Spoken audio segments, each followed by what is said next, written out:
And I'm pleased to be joined now on the anchor desk by Miranda Kahn. And in turn, we are joined via telephone from Capitol Hill by Congressman Walter B. Jones, Jr. of North Carolina. Walter serves on the House Committee on Armed Services. And Walter, we really appreciate your time tonight on Newsmax Prime.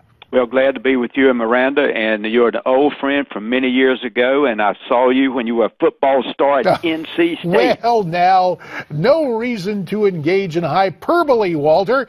Let's talk. There's enough going on in the news right there on the Hill. That's Yesterday, true. Kevin McCarthy dropping out of the race for the speakership. Your reaction to the majority leader's decision? Well, first, I want your listeners and viewers to know that I have been a big supporter of Dan Webster from Florida to be the next Speaker of the House. So he was my choice. And obviously yesterday was quite a surprise to members of the House, in the conference, because none of us thought under any circumstances would Kevin pull out of this race to be the next Speaker of the House. Nobody dreamed it. It was a shock to everyone.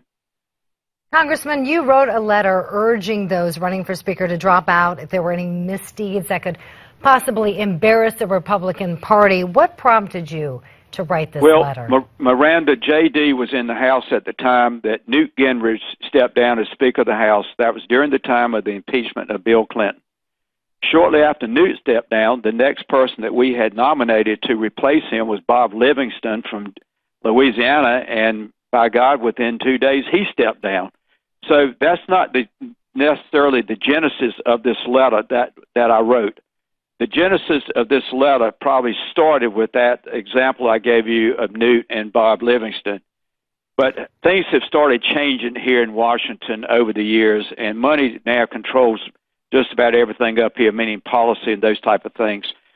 So there have been rumors about a lot of members of Congress over the last few years, and it just got on my mind.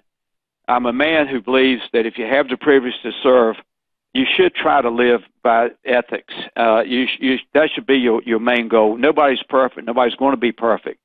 But this is an honor to be here. There's no question about it. So then, if your conference is going to nominate you to be in a leadership role, I felt that there should be no skeletons in the closet of anyone that wants to be in leadership, nor any member of Congress, actually, but that's not the issue. The issue is who's going to lead the conference. That means Speaker, Majority Leader, and Whip. And anyone running for that position should be above reproach and should be able to say to the Republican conference, I want you to know I have nothing in my background or my closet that's going to embarrass anyone. Let me go back for a second, because at the outset of our conversation, Walter, you said you're with Dan Webster. I imagine you remain with Dan, but you've heard the talk that there might be a caretaker speaker, that perhaps even Newt Gingrich would be invited back. With what you had to say about the former speaker, would you be willing, under any scenario, to have Newt back, even in a temporary role as speaker? No, and I was very resentful and very outspoken yesterday. We had 3 candidates running to replace John Boehner: Kevin McCarthy, Dan Webster, and Jason Chaffetz from Utah. We should have gone ahead and had the election. This is John Boehner trying to pick his replacement, and many of us who are basically the conservatives of the House, we resent that.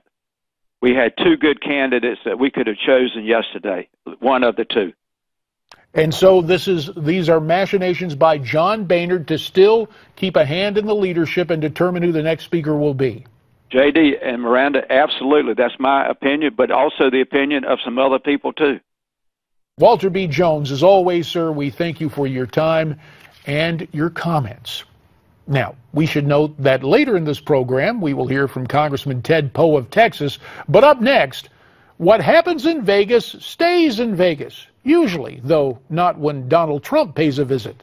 Ellis Hennigan and Ken Blackwell will talk about it when Newsmax Prime continues.